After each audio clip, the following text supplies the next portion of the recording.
Hello. Welcome along to episode 312 of Adventures in Pop. My name is Simon Jacobs. You are looking, well, spectacular for late spring as we look forward to early summer.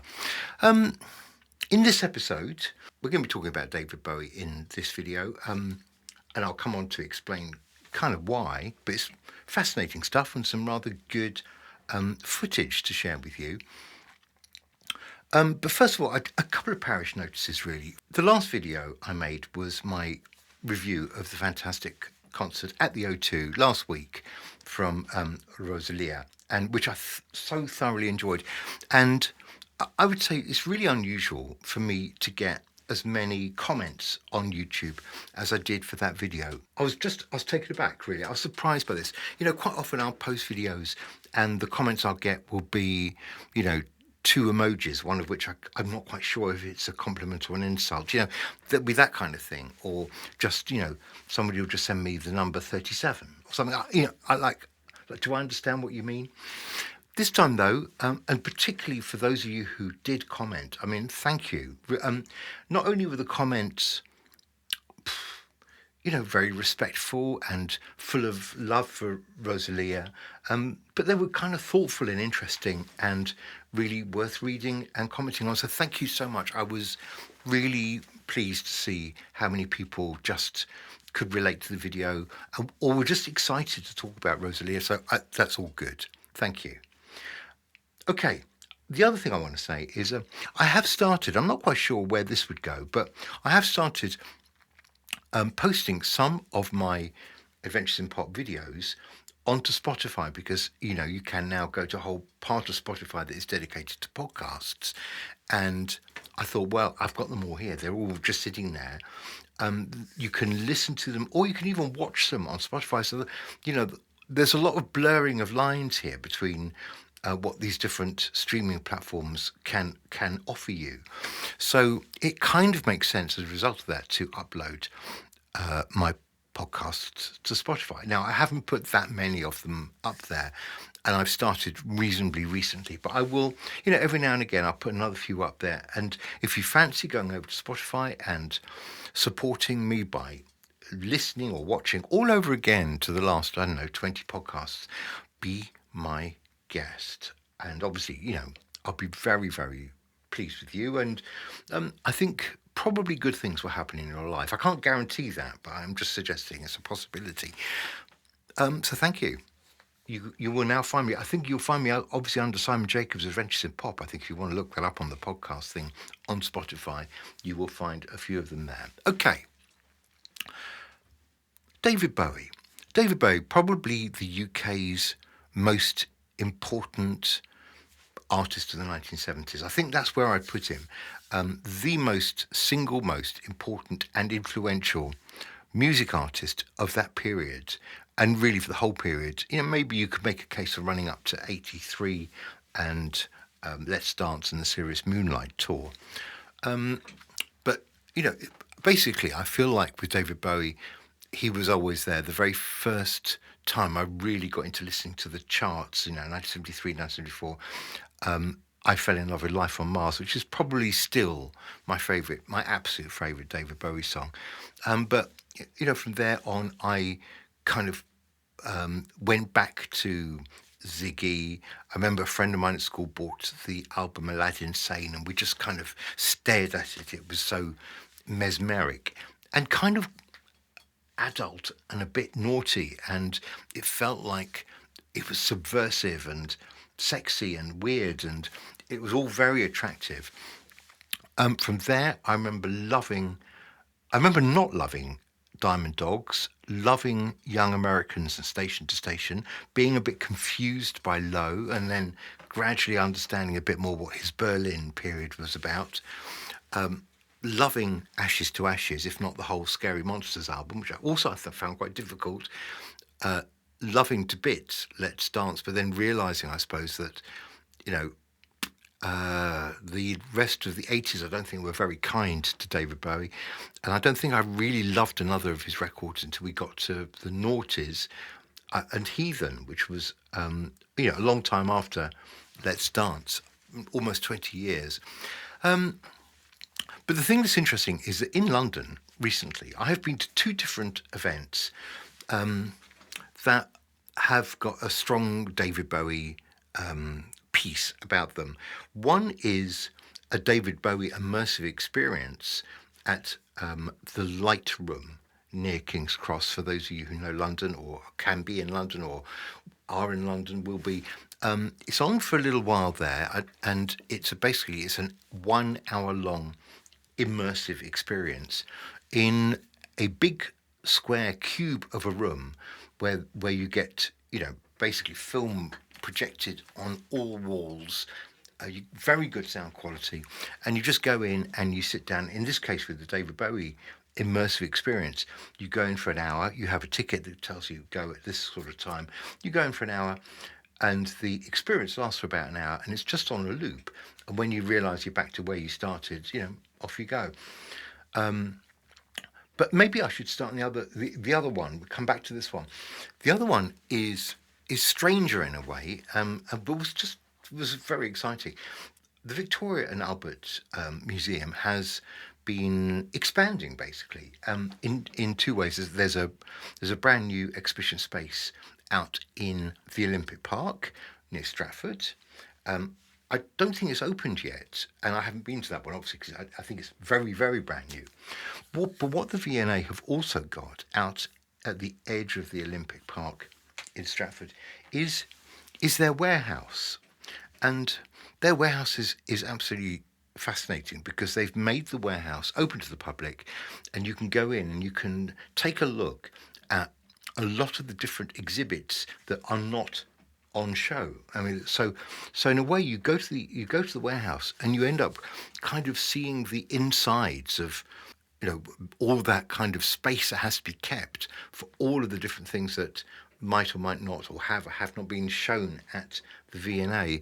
And in amongst all of this stuff, on the time that I went, there was just a small room in this warehouse that was dedicated to a David Bowie exhibition. And I probably could have spent a bit longer in there, because you can basically look through files and read stuff. And it's a small room. It's not a big immersive experience like the Lightroom, which we'll come on to in just a moment.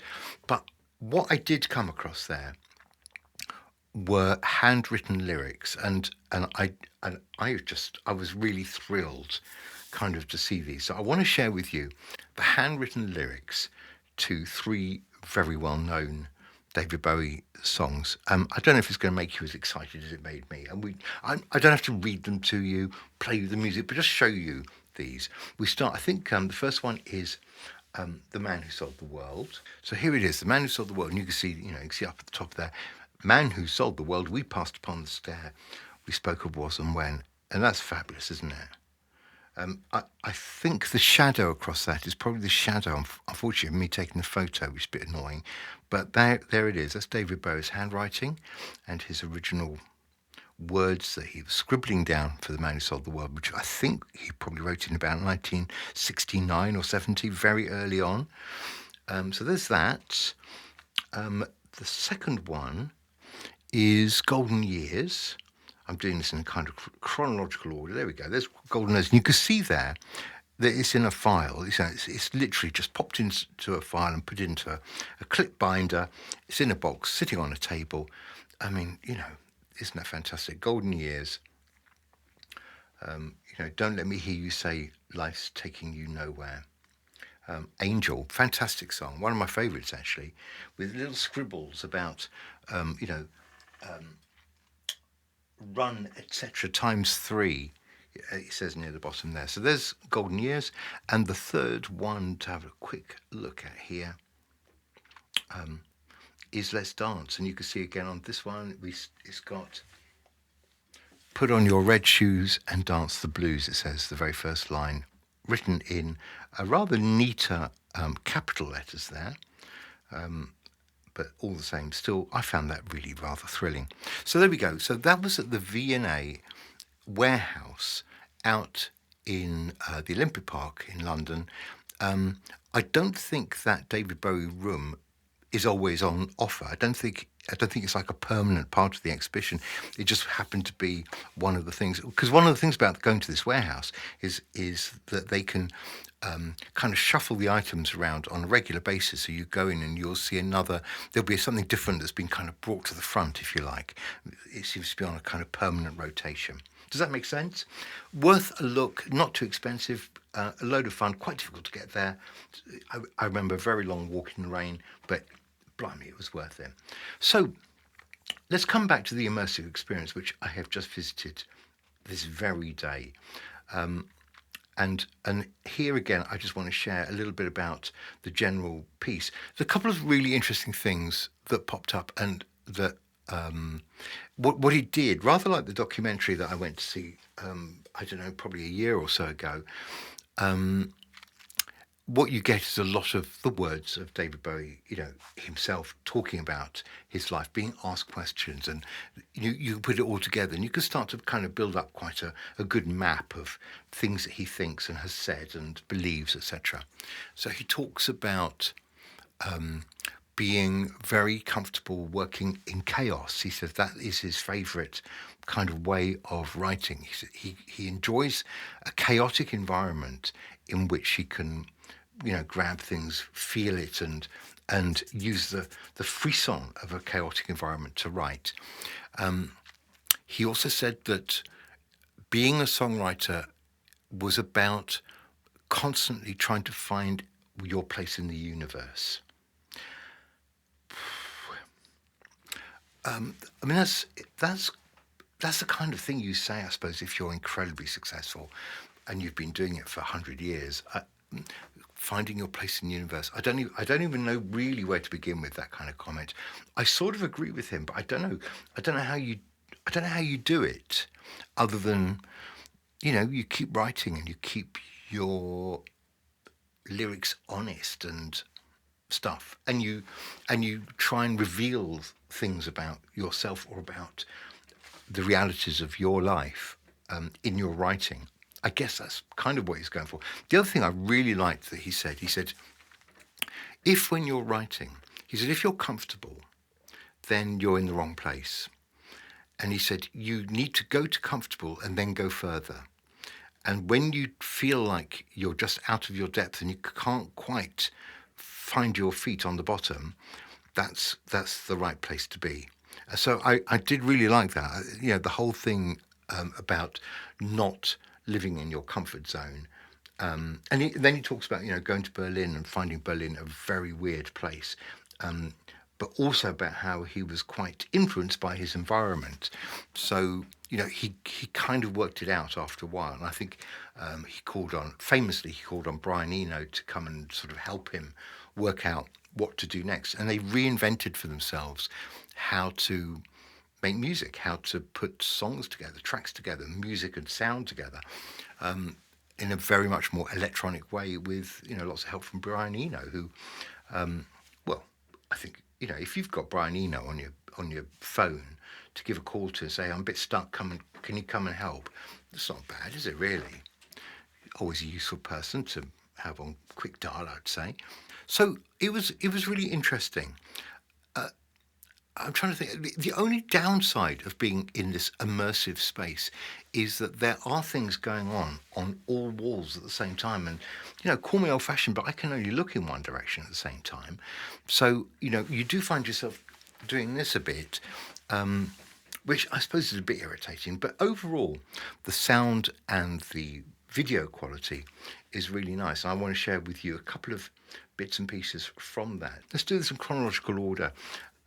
And start with a bit of Space Oddity, which actually sounded really glorious. So here's a little bit of Space Oddity from the Lightroom, and then I'm going to move on to, Starman and Rock and Roll Suicide, obviously both tracks from Ziggy.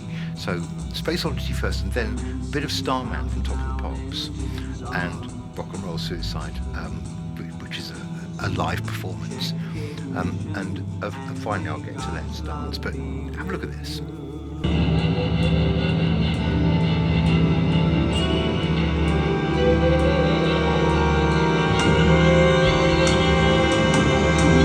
This is ground control to Major Tom. You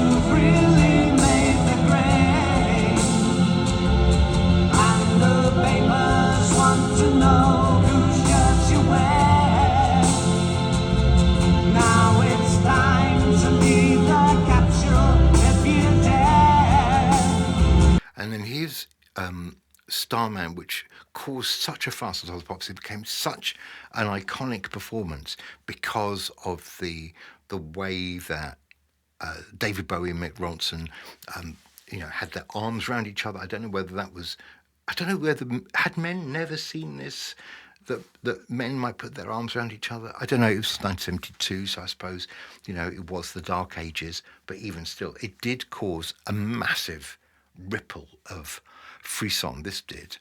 Ooh, ooh, hey, that's far out, so you heard him too. Ooh, switch on the TV, we may pick him up on channel 2. Look out your window, I can see his light. We can sparkle, he may land tonight. Don't tell your papa, he'll get us locked up in fright. There's a starman waiting in the sky. He'd like to come and meet us, but he thinks he blew our minds. There's a starman waiting in the sky. He told us not to blow it, 'cause he knows he told us what it's over. Let the children use it, let the children choose it, let all the children boogie. You're rock and roll suicide. You're too young to lose it, but you're too old to lose it. And the clock waits so patiently on your song. When you walk past the cafe you can't eat when you've lived too long. You're rock and roll suicide. Now the ship breaks the snarling as you stumble across the room. But the day breaks instead, so you hurry home. Don't let the sunlight blast your shadow. Don't let the milk float behind your mind. They're so natural.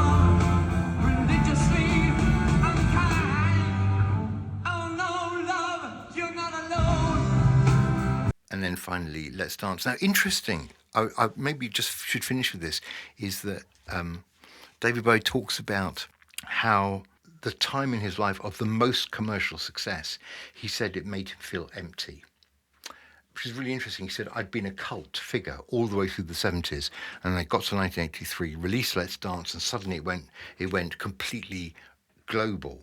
And he said, afterwards, he said, I've just felt empty. And that's really interesting because I think he struggled then to make, as I say, a good album for a very long time, and probably was never the same again. Having said that, his contribution through from 72 to 83, it was so staggering, so extraordinary that I'd forgive him anything after that, to be honest. So I don't really hold it against him. And there's another talent taken from us far too young. So I hope you've enjoyed a little trip down David Bowie memory lane, and I'll be back with maybe some original music very, very soon. You take care now. Bye-bye.